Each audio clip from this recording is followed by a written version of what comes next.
All right, ladies and gents, welcome. We've got a 1v1 on Arabia here, and we've got Mid Elo players. I'm sure they have builds. I'm sure they have strats. I'm sure they have talent. It won't be perfect the whole way through. That's kind of the point. In the red, we've got LilJimmy. LilJimmy playing as the Malay up against Master Beef. Yeah, these guys, their names are the reasons I'm casting this right now. Because it's a perfect clash of names. Everything about these names just screams Mid Elo gamer. Can you imagine, like, tournament final? All right, after a 3-week event, we finally have the grand final. It's a best of 11 between LilJimmy and Master Beef. I mean, I'd love to motivate these two with this comment and have them try and prove me wrong, but I don't think that'll ever happen. But I love the names. It's perfect. So we have Malay here. Recently, the Malay received a tweak where their infantry armor upgrades come in for free in each age. So that's something to look to here. You still advance faster to the next stage with the Malay. You still have good archers. You still have cheap elephants. And then the Incas received a bonus. And I might need some clarification from live viewers here on this because I will forget the percentages. But, you know, the Incas, which were always a jack-of-all-trades civilization, always a civilization that could kind of... I think the way to describe Incas before was like, what's the saying? Master of none, something of all. I ruined it. Okay, anyways, they have a lot of options, is my point. And now those options are cheaper. Their military units are cheaper, and that scales through the ages, excuse me. And I just forget the percentages on that. But it can be very helpful. And I haven't actually played with the Incas yet in the new patch. I have played with the Malay many times. I also have covered both of these civilizations, but this would be cool to see. Jack of trades, master of none. Thank you, is what I meant to say. Yeah, because, you know, they've got the slinger, they've got eagles, champions, halbs, good monks, solid siege, good archers. So... I mean, it's interesting. Like, you could consider the Malay not having great stable units in the long run a weakness for them, but the Incas don't even get stable units, right? So, anyways, map-wise, it's pretty solid. Woodlines are pretty big on this version of Arabia. I don't know why there's a pond. I do not know why they still put ponds in Arabia Woodlines, but I'm not going to vent too much about that right now. So, yeah, it's just more awkward for them. But the idea of Arabia is that the map's going to be more open, right? And so we'll probably see some Feudal Age aggression scaling up towards some Castle Age aggression later on. And Red did forget to make a house there temporarily, but not a big deal. Ends up building one. I really like Red's base because the berries are on the back, and the way the woodlines are positioned, it makes sense to wall. The downside here would be that your gold is going to be pretty exposed, right? But gold will be exposed for blue as well, so it's not too bad. Okay, elephant number 2 for blue. And this guy's going to walk right between the zebra and the other elephant there, so not the most efficient ever. But what I like about it is both red and both blue have kept their TC working. That's the most important thing. And we have elephant number 2 for red, who's going to bring that right underneath the TC. Well played. Incas, military units. Oh, we got a copy and paste. Okay, so military units are 15% off in dark. Thank you. I was curious on if, like, what the percentage was. I wasn't sure if it started at 10 or started at 15. But yeah, just to clear up what we talked about earlier with Incas, their military units cost 15% less in Dark Age, 20% in Feudal, 25% in Castle, and then 30% in the Imperial Age. And again, they have a lot of different units that they can make. So that's very nice. Combine that with the fact they start with the llama. Combine that with the fact they get extra population space from their houses. Cheaper stone buildings, like towers and castles. Incas have a lot going for them. Now, this is the third game at 1,000 Elo we've covered today. And this is the best build order that I've seen. The barracks timing is good. The Feudal Age timing's good. And the eagle's going to go directly into the town center. He saves the eagle. Woo, dang. Okay. Sorry about the lag there. Not sure what that was about. So, what you'd see at a higher elo here, because the build's pretty solid, is you'd see 3 or 4 villagers more go to wood, whether it's on the straggler trees or the lumber camp. You'd see 3 militia, and then you'd advance forward with the militia. Great scouting from red as well. I was critical of the 1,000 elo players before for not scouting. But if you see that gold, you should be looking for the barracks. Will there be militia here? I'm not sure if red was paying attention. I think it's possible red just clicked through and is worrying about things here. Red with a lot on wood, and we have a barracks. And again, I'm impressed with the build order. This is likely going to be archers. But important here to scout the fact that your opponent's opening with man-at-arms. And red's now checking. And red had just garrisoned there, seeing that eagle. But look at blue scouting. Man, these guys are like completely different players compared to the other guys. I mean, the other games are really good, but the scouting's insane. These guys have really done the basics well in this game. But, of course, not scouting this is the biggest problem. And it's unfortunate for red because red was so close. But again, my tip to you is if you see the gold, you look on the front. Your opponent's in feudal. You should be looking on the front to see what they're doing. Okay. Here comes blue. Now, this is rather close to the town center. Blue's going to try and make archers. And red... Okay. Red gets one palisade wall down. And now gets the other one down. Nice job, red. And blue, thinking I can't really approach the town center now, is going to apply pressure here. And it becomes important for red to make sure that the archer that's coming out here finds value, because he won't be able to make more archers due to this rush. Blue behind this, adding the archer range, and trying to get some walls down. And there is a hole here. And red didn't realize there was a hole there. Or did? I'm not really sure. And oh god, man-at-arms. It's a properly executed man-at-arm timing gives you so much value, even if you don't kill anything. It's giving blue time to wall up. It's giving blue time to make archers. But the thing I'm assuming, of course, is that blue's going to do everything perfectly behind this, and that's not the case, because blue is to focus on this too. So this is a mess.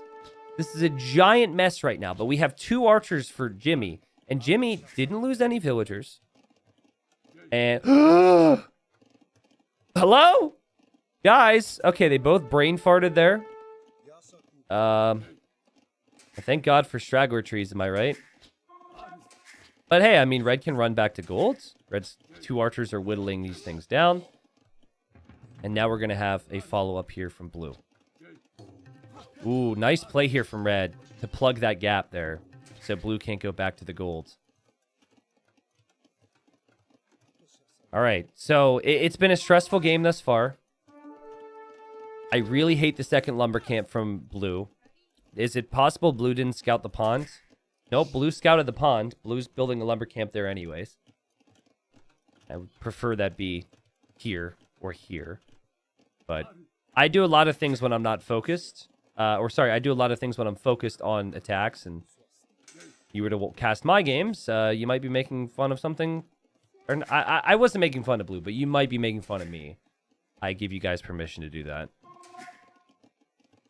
It's stressful. It's been messy here, and both players trying to figure out their execution on certain aspects of this game. And the big thing right now for red is you got to spend your wood, right? You got to micro those archers, spend your wood, get some farms going. But the micro's been good. Man-at-Arms still giving a lot of space, a lot of time, and it's so easy to make a mistake if you're in red's position. And still red. He's actually holding. Red hasn't lost a unit yet. What?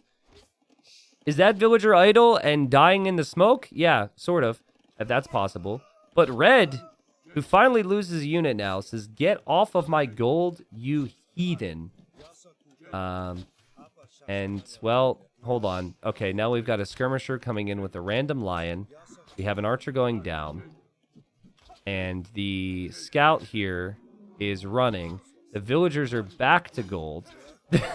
The man-at-arm who wasn't attacking anything else is going to attack the lion. And now the lion's here. And the lion's going to attack the villager and die. Okay. Woo! You know what my first thought was here? They both need a market. That was so messy because from both sides, it was messy from blue in terms of the aggression. It was messy from red in the defense. I consider it even, right? But I look at their eco balance now, and I realize why people rely on markets so much, because things got out of hand quite a bit there. But 7-2 KD. There's 8 deaths for blue, despite red only getting 7 kills. I think there was there a villager that went down to a boar here in this game? I might have missed it. But red is exactly where they wanted to be. Lots on wood, lots on gold, 2 archer ranges producing archers. This is fine. And now you can use these moments to put whatever wood you have into farms. So it was sloppy, but it was sloppy because of how hard it is to execute on those types of builds. And those builds are difficult to execute all the way to the highest level. For example, he might not appreciate me using him as an example, but it's the first thing that came to mind. My teammate in the Rage Forest tournament, King Marv, it's 2K1 player, so top couple hundred in the world, prefers closed maps, and we were talking a little bit about it with our team at one point. And he was like, yeah, I think I like Arabia, but I just die to man-at-arms all the time. It's just so difficult for me to deal with. And everyone agrees. Man-at-arms are tricky, man. And the builds are getting better and faster and stronger at the highest level. And that could stem down eventually to these guys learning how to deal with it a bit more, etc. So we've got LilJimmy in the red and Master Beef in the blue. And Beef has been the aggressor thus far. He'll be in Castle Age soon.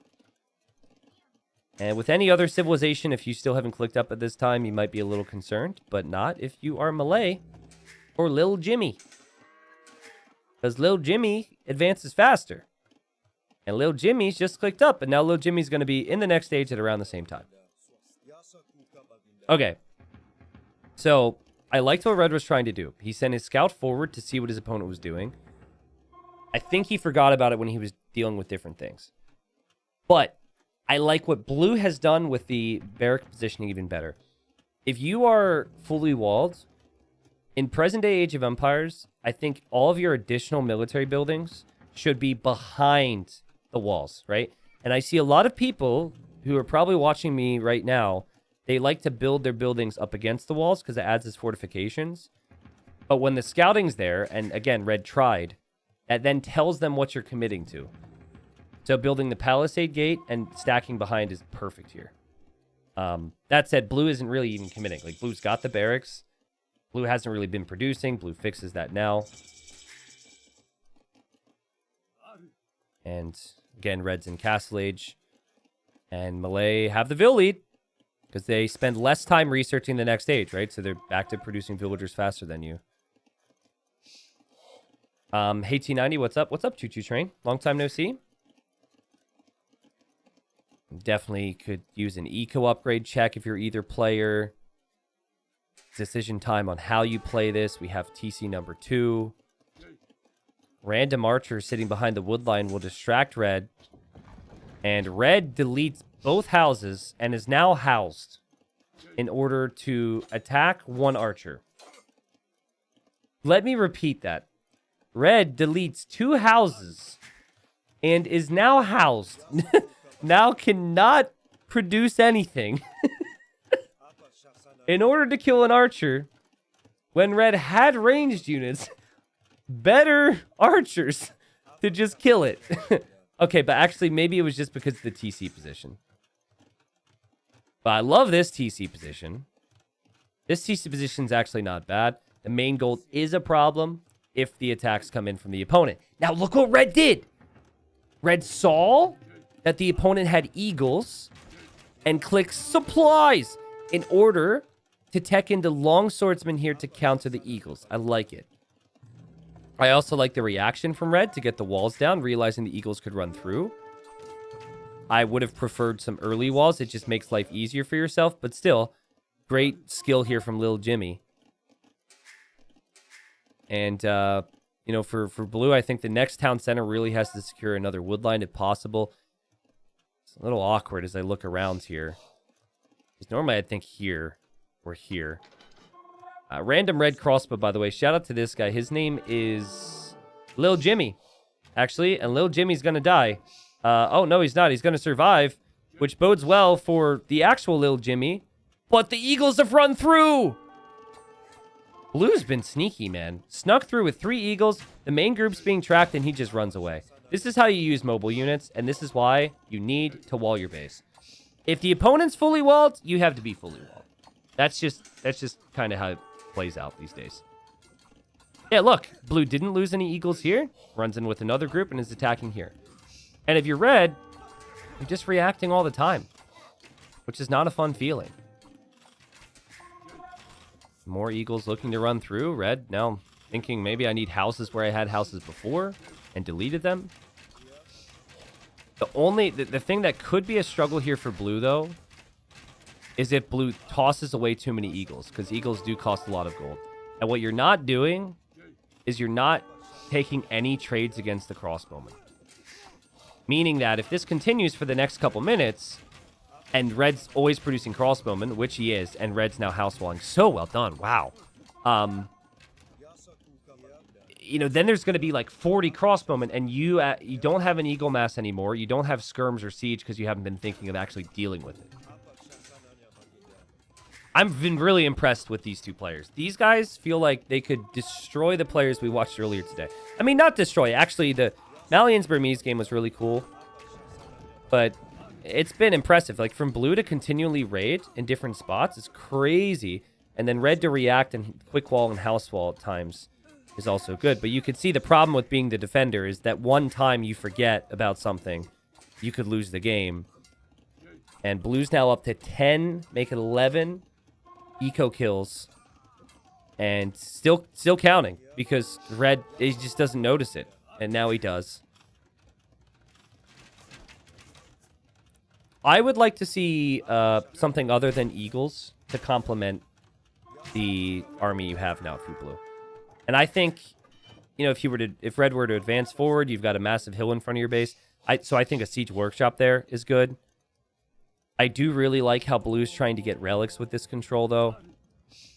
And again, continually switching sides is very impressive. You use eagles as you would use knights, right? And it's so easy to mass eagles with the Incas because they're cheaper. And actually, fun fact, so in this patch, the devs made the price of Eagle Warrior go from 20 food to 25 food.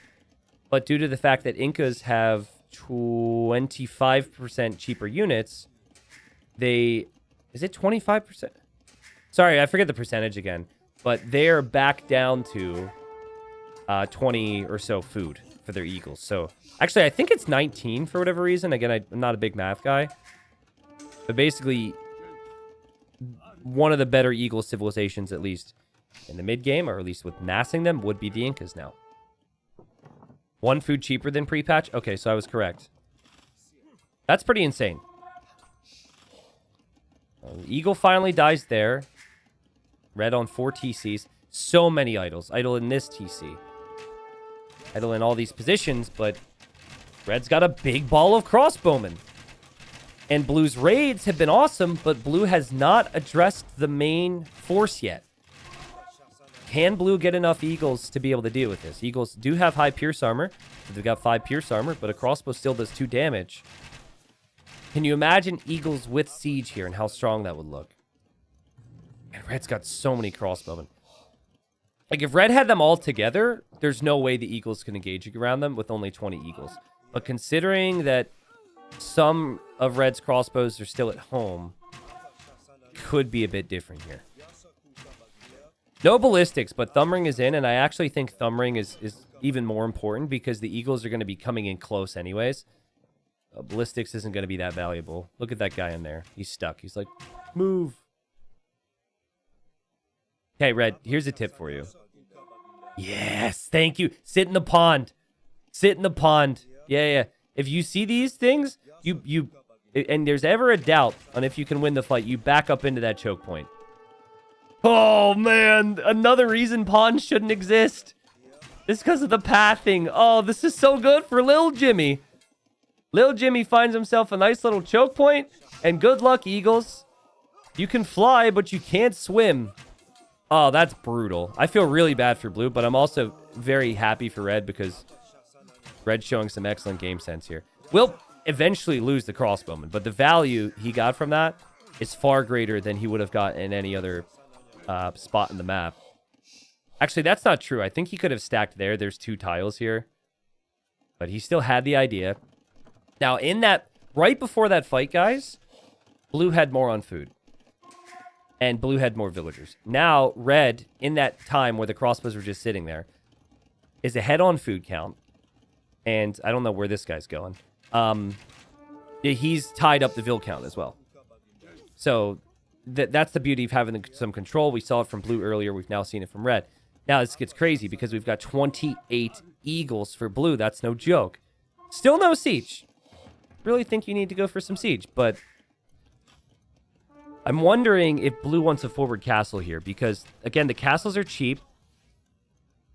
If you feel confident enough to take a fight, a castle here could end the game. That would take this gold away from red and also take out the TC that's on that gold. Are villagers going to come forward here? No, these villagers are chopping... What? Okay, they're chopping wood. Those monks die underneath the town center. And then these guys are going to stone. And now he's going to go for the siege. Okay. If siege would have been out already, red hasn't really made anything else. It would have forced red to consider some other units here. Eagles splitting up, trying to raid. This monk, he's going to realize there's no path there, but then he's going to try and make it home for the relics. This is a really close game. Ballistics will be in for LilJimmy, though. LilJimmy will click up to Imp here shortly. Still wondering what the approach is here for blue. This is an awesome game from these two. Okay, we're going to see stone walls. Woo! I honestly, I don't hate it.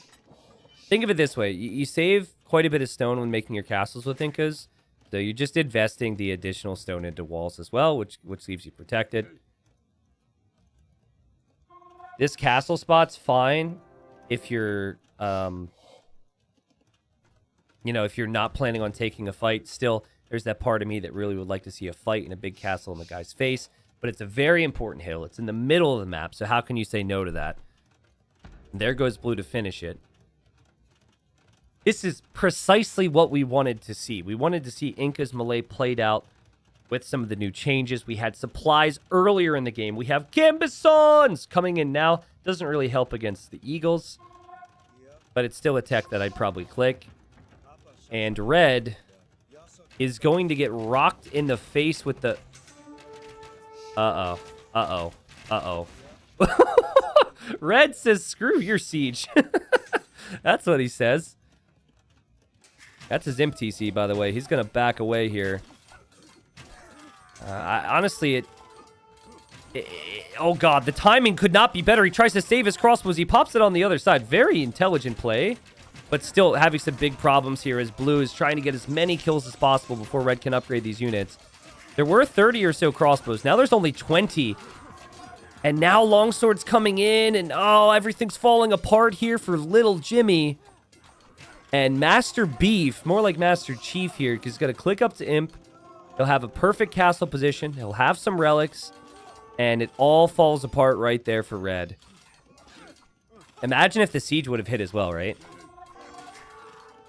And I think a lot of that was because of the surprise factor. Not having vision of what's coming. And now we will have some longswords, but the gold isn't controlled. And the Eagles have spread out into so many different areas of the map. And the GG is called. LilJimmy might be in the Imperial Age, but he doesn't think he can do it. That was a really good game, guys. That was very impressive. I loved how many different stylistic things happened. I love the openings from both of them. Ultimately, blue is the aggressor the entire game. And red... Like, I think red lacked something that blue had in this game, which is the confidence in follow-up. Like, remember blue went in initially, red kind of defended well from the attack, and blue followed up anyways. Red defended from that, and then blue followed up anyways. And then the eagle raids worked, but then they kind of got killed off, and then blue, had to react then in one instance, but in that moment, there was no follow-up from red. There was no pushing out. And a lot of that could have come down to the eagle mass, honestly, because that was insane. Again, it's 1 food cheaper to make eagles than it was before, at least with the Incas. The devs clearly felt as though it was a problem, this eagle spam, because they buffed it for essentially the other 2 eagle civilizations. You have access to Slinger if the opponent ends up making 2-handed swordsmen or champions. You have Halberdier if your opponent makes knights. You have great monks. You have solid siege. You have the Kameyuk, who's probably like the most forgotten unit in all this, even though the unit's really insane. Incas can do everything. They can't do everything. They can't make stable units, but it feels like they can counter everything. And they've got a fairly solid economy as well. So, yeah, so generous that the devs made it 1 food cheaper. Oh, so broken. But no, I think blue played very well in this game, and red was just a couple moments off. Like, I think if red defends a little bit better from the initial man-at-arms attack, then maybe the Castle Age is faster instead of at the same time, and maybe some more could have happened there, right? Like, being at the same time to Castle Age is not what you want when one of your bonuses is, rushing faster to the next stage. And that, again, a lot of that just came down to blue's aggression. But I hope these two enjoyed. I mean, look at the resources collected. The food and wood economy was really good for LilJimmy. It's just the gold stone was more of the problem. My tip to red, by the way, would be outposts. Like this... Bad timing. Hold on one sec. Okay, so you've got a gigantic hill between both of you. You've got golds and stones forward. And your opponent has been spamming military, right? Make an outpost. Like, outpost here, outpost here, outpost here. You're good enough, clearly, that you can manage that because he seems like you're pretty quick, just like blue is. And I think if he sees the siege and he sees the eagles, he then has more time to save his crossbowmen. Because if he takes a better fight here, and he just backs up his crossbowman and sits here, while also having longswordsmen on the way, we might be looking at blue and saying, well, blue just lost all of his eagles, and then his opponent's an imp.